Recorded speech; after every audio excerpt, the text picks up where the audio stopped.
Hello, and welcome to Gunpla Reviews, where it is myself versus my shelf. Finally hit over 200 model kits! And yet we still have so many reviews to do. Today's challenger, and the last one for this round, the RX-79G Ground Type Gundam. First production type mobile suit as featured in 00. Not that.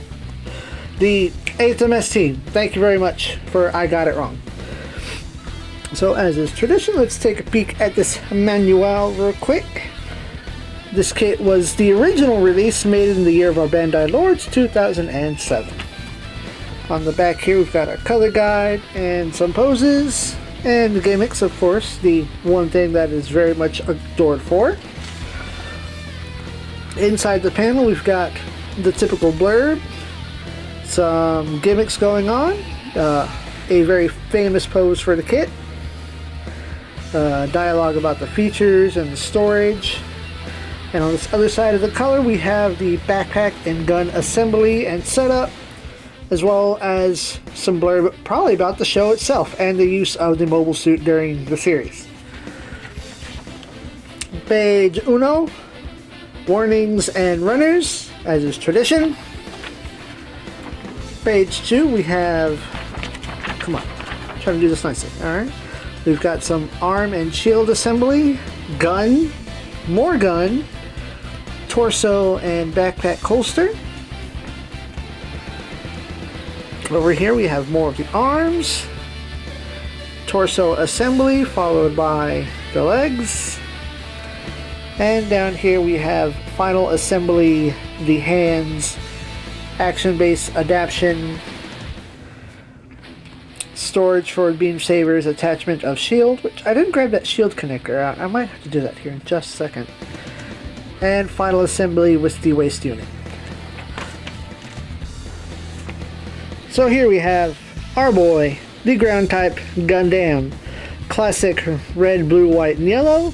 A darker blue here on the chest and the regular gramps.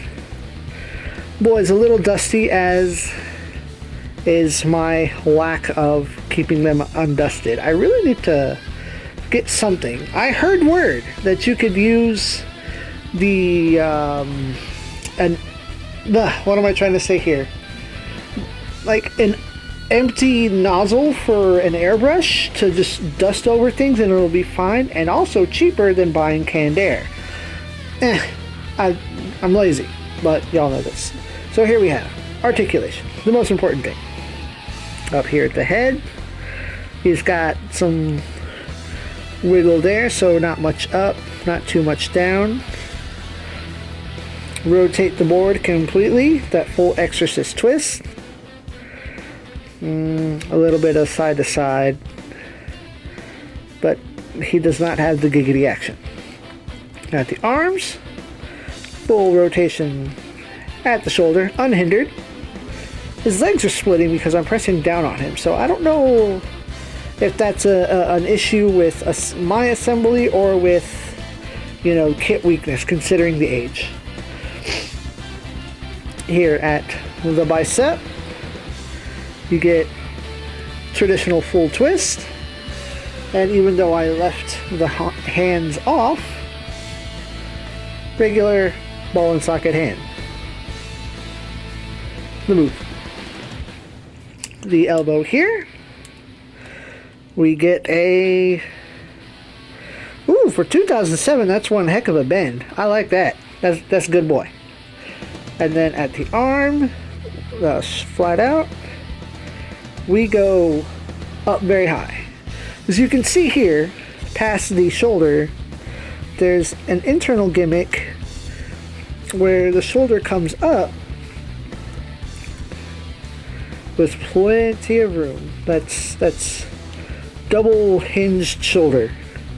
More kits should be doing this, but I can understand, you know, design and whatnot. So let's get a little T-pose to get you out of the way for the waist, to which we have some blockage there, blockage by the side skirts, but if you lift a bit, if you lift enough, You can without completely disconnecting from the peg. I did that on purpose. That was not random. Side skirts have a little bit of motion right there. And also, the sides will clip off, and I will show you why momentarily. Front skirts are the kind that you can individualize safely. Typically, if you can or can't, rather, let me rephrase that.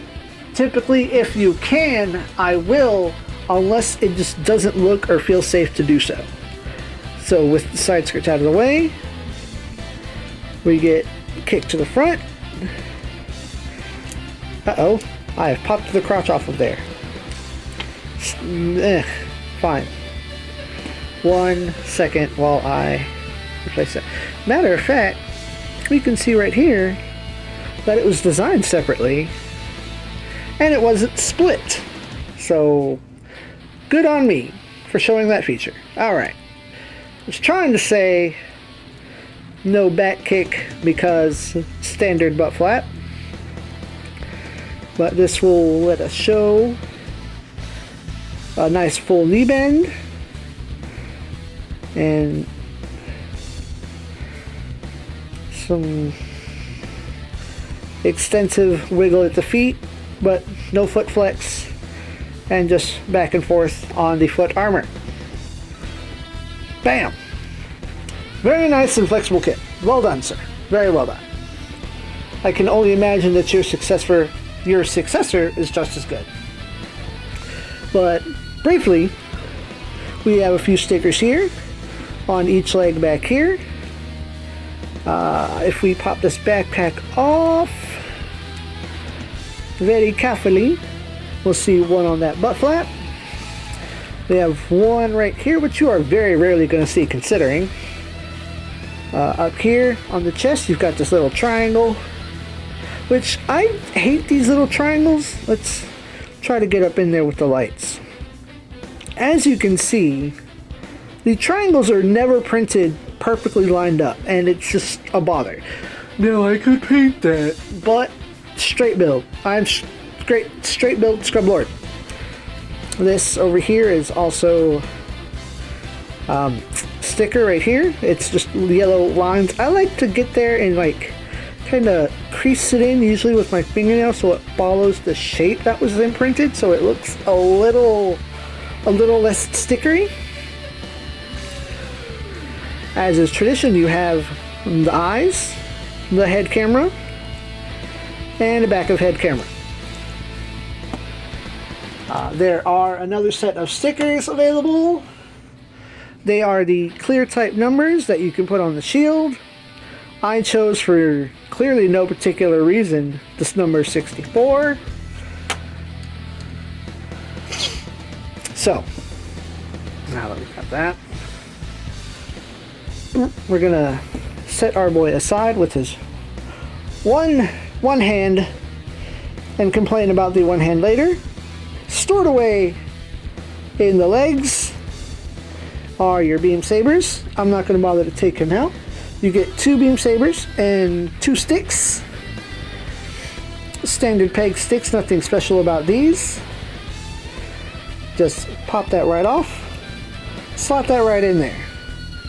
But most likely, and that only came out so easily because it may not be the right side of the right beam saber. I was like a little container full of what am I trying to say here? Non-handled beam sabers. Yes, because not every kit can store their beam sabers appropriately. Which way do you go? I've done something wrong here. There it goes. Right.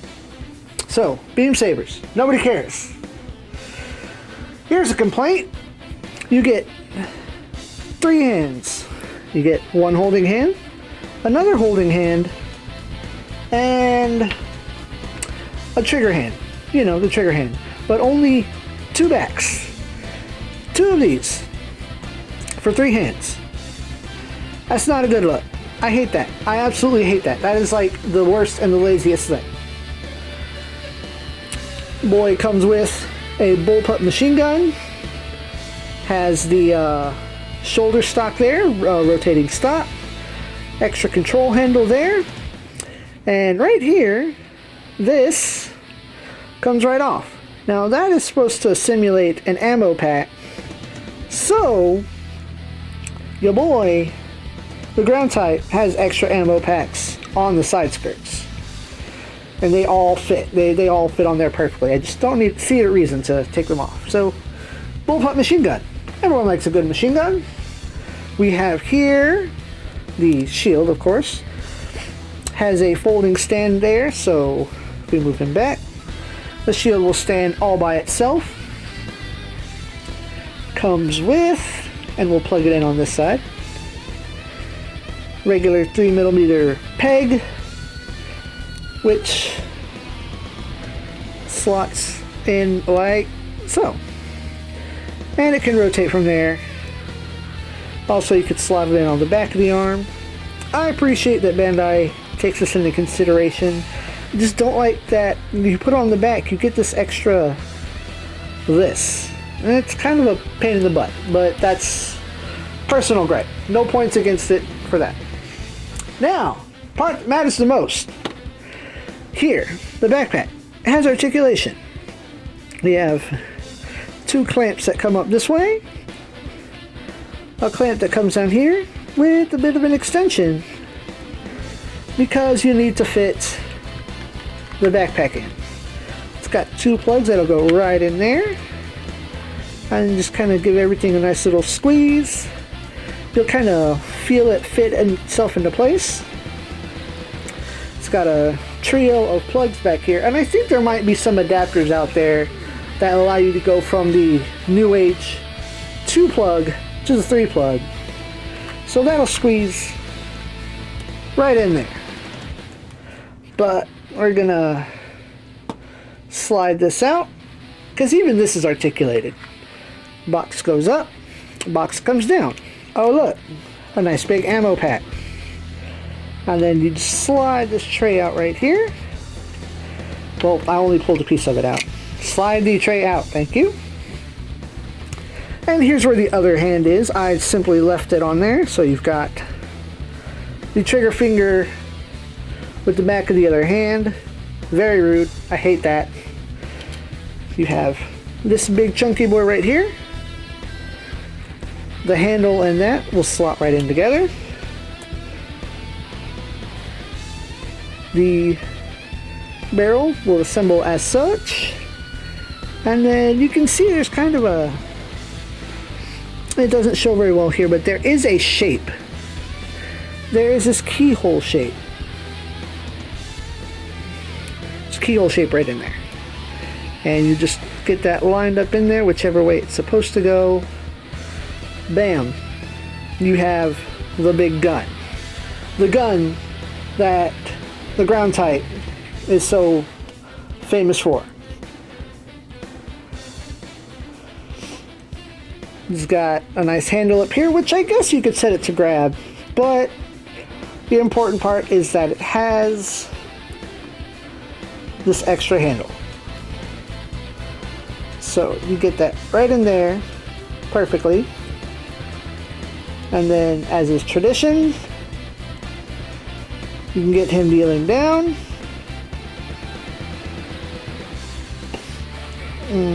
Now, I guess this pose takes some balance and some work. I don't use it very often. I kind of prefer a aerial falling kind of thing.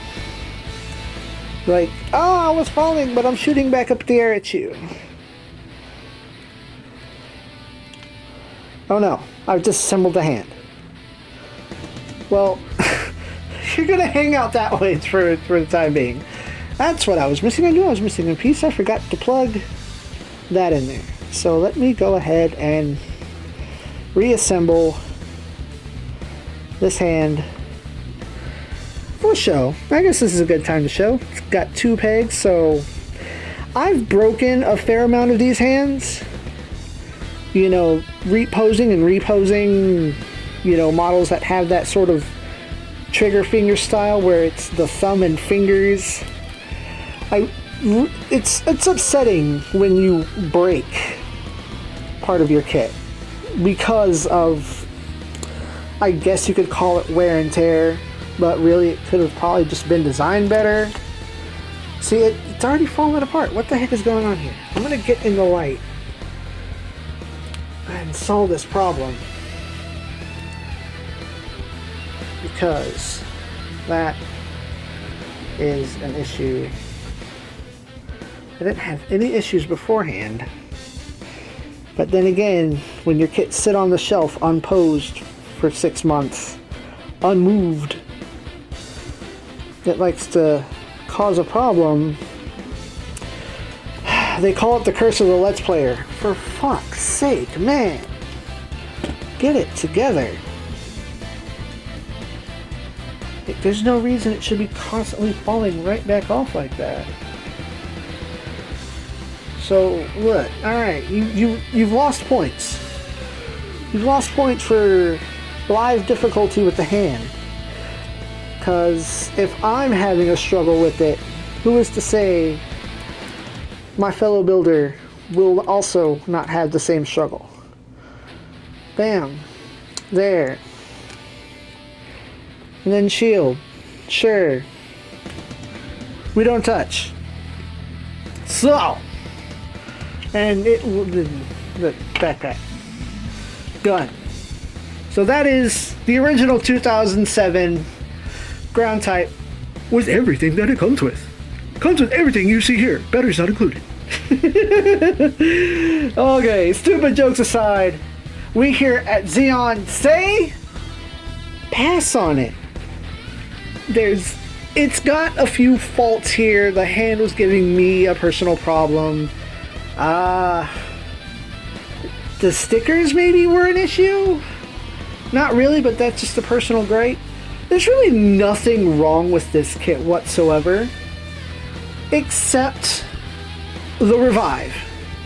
The revive for the ground type happened, and it does everything better.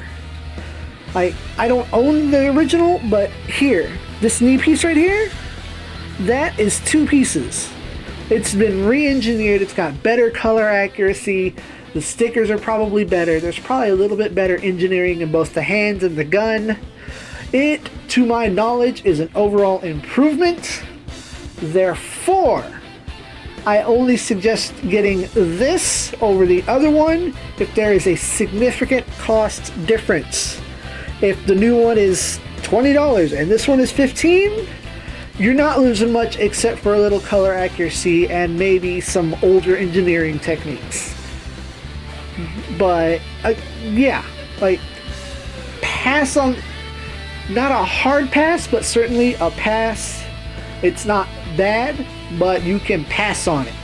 If anything, we can bump that up to a prototype it, because it's great, other than it's got an upgrade. It's got a big brother that does it better. So, with that, this is the final round. Round 2. Round 2? Final round? Whatever. This is the final part of this round. Coming next, we have new graphics. We have new music. We have new hype. And once more, I thank y'all for watching. Every little view just kind of fills me with love and like, yeah, people care about what I'm doing here. Let's keep going. Forge ahead. Move ahead. And SIEG ZEON.